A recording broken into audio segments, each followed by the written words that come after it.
Pada malam Natal, Fritz dan Mary sangat ingin membongkar kado mereka. Tiba-tiba, ada ketukan di pintu. Itu adalah paman mereka dengan banyak hadiah di tangannya. Anak-anak sangat senang melihatnya. Kemudian mereka mulai membongkar kado. Mary mendapatkan boneka mewah, piring mainan, dan gaun sutra yang indah. Fritz juga mendapatkan apa yang diinginkannya, kuda yang luar biasa dan raja tikus. Mary memperhatikan bahwa ada seorang tentara di bawah pohon. Itu adalah Nutcracker yang dirancang untuk mengunyah kacang keras dengan rapi. Gadis itu sangat menyukainya. Tetapi Fritz mengatakan itu adalah hadiahnya dan mencoba mengambilnya dari saudara perempuannya. Anak-anak meregangkan Nutcracker sejauh-jauhnya hingga lengannya robek. Mainan yang rusak itu tidak lagi dibutuhkan oleh bocah itu. Mary sangat kesal dan menangis. Tetapi paman saya berhasil memperbaiki prajurit itu. Gadis itu senang dan memeluknya dengan lembut. Hari itu sangat sibuk, jadi dia segera lelah dan tertidur tepat di bawah pohon. Selama tidurnya, Mary mendengar suara aneh. Mereka seperti tikus. Gadis itu membuka matanya. Benda-benda di rumah itu tampak jauh lebih besar dari yang sebenarnya. Dan pohon tempat dia tertidur menjadi sangat besar. Mary menyadari bahwa bukan objeknya yang bertambah, tetapi dia yang mengalami penurunan. Tiba-tiba, Raja Tikus dengan pasukannya muncul di depan mata gadis yang tercengang itu. Mary sangat ketakutan dan ingin melarikan diri. Tapi tikus raksasa menghentikannya. Dan kemudian keajaiban terjadi, Nutcracker melompat berdiri dan meraih gadis itu. Mereka langsung memanjat pohon kera buku, dan di sepanjang pohon itu sampai ke mainan Fritz. Ada banyak sekali koleksi prajurit timah. Nutcracker meminta bantuan. Para prajurit segera melompat berdiri dan mengejarnya. Nutcracker mengambil alih komando pasukan, dan para prajurit mulai melawan pasukan Raja Tikus. Pertempuran antara mainan dan tikus berlangsung sengit. Tapi, sayangnya, ada terlalu banyak tikus, dan pasukan Nutcracker mulai mengalami kekalahan. Mary melihat ini dan lari dari tempat persembunyiannya. Dia melemparkan sepatunya ke Raja Tikus dan memukulnya tepat di kepala, dan dia jatuh ke lantai tak sadarkan diri. Tikus lainnya menyadari bahwa pertempuran itu kalah, dan lari ke segala arah. Mary berlari ke Nutcracker, tetapi dia terbaring tak sadarkan diri, karena dia terluka parah oleh Raja Tikus. Gadis itu mengira dia sudah mati, dan mulai menangis dengan getir. Dan tiba-tiba, seorang peri cantik muncul di belakang Mary. Dia memutuskan untuk membantu gadis itu. Dengan lambaian tongkatnya, dia menghidupkan kembali Nutcracker. Dengan lambaian tongkat kedua, peri mengubah prajurit itu menjadi pangeran tampan. Mary dan Nutcracker saling memandang dengan mata penuh kasih, dan tidak bisa mengalihkan pandangan mereka. Dengan lambaian tongkatnya untuk ketiga kalinya, peri membawa pasangan yang jatuh cinta ke kerajaan permen. Pohon-pohon di sana terbuat dari permen, dan bunganya dari selai. Itu adalah tempat yang luar biasa. Mary memejamkan mata sejenak karena senang. Dan tiba-tiba, dia mendengar suara ibunya yang memanggil namanya. Membuka matanya, gadis itu melihat ibunya yang menatapnya dengan bingung. Mary juga tidak mengerti apa yang sedang terjadi. Gadis itu bercerita tentang perjalanan indahnya, tapi ibunya hanya tersenyum manis. Kemudian Mary melihat Nutcracker pawur di pelukannya. Dan kemudian dia menyadari bahwa dia telah tidur di bawah pohon sepanjang malam, dan semua yang terjadi padanya hanyalah mimpi yang nyata. Beberapa tahun kemudian, keponakan dari ayah baptis mereka datang mengunjungi Mary dan Fritz. Begitu dia memasuki rumah, gadis itu hampir jatuh ke lantai karena terkejut. Anak laki-laki itu tampak seperti Nutcracker seperti dua tetes air. Dia juga menyukai Maria pada pandangan pertama.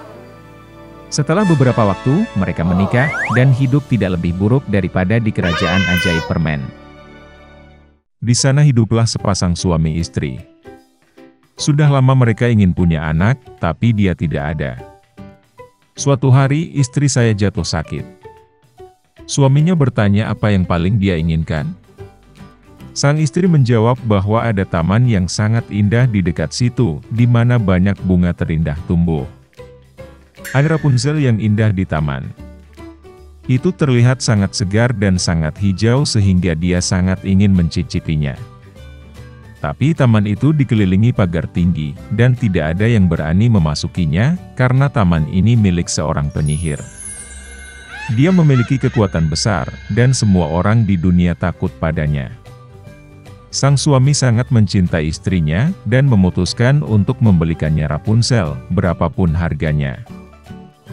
Maka saat senja dia memanjat pagar batu ke taman penyihir, buru-buru mengambil segenggam Rapunzel hijau dan membawanya untuk istrinya. Dia segera membuat salad sendiri dari itu, dan makan dengan rakus. Dia sangat menyukai salad ini sehingga keesokan harinya dia menginginkan lebih dari sebelumnya. Suaminya berjalan ke taman lagi, tetapi penyihir itu sudah berdiri di depannya. Dia memelototinya dengan marah dan berkata bahwa dia akan membayar banyak untuk mencuri Rapunzel. Dia meminta penyihir itu untuk tidak marah, karena dia merobek Rapunzel untuk istrinya yang sedang sakit parah. Dan dia sangat mencintainya. Kemarahan penyihir itu menghilang sedikit, dan dia berkata bahwa jika itu benar, dia akan mengizinkannya untuk mengumpulkan Rapunzel sebanyak yang dia inginkan, tapi dengan satu syarat. Dia harus memberi penyihir itu anak yang akan lahir dari istrinya. Sang suami setuju dengan rasa takut. Ketika sang istri melahirkan seorang anak perempuan, penyihir itu segera muncul, membawa anak itu bersamanya dan menamainya Rapunzel. Rapunzel menjadi gadis tercantik di dunia. Ketika dia berumur 12 tahun, penyihir itu menguncinya di menara.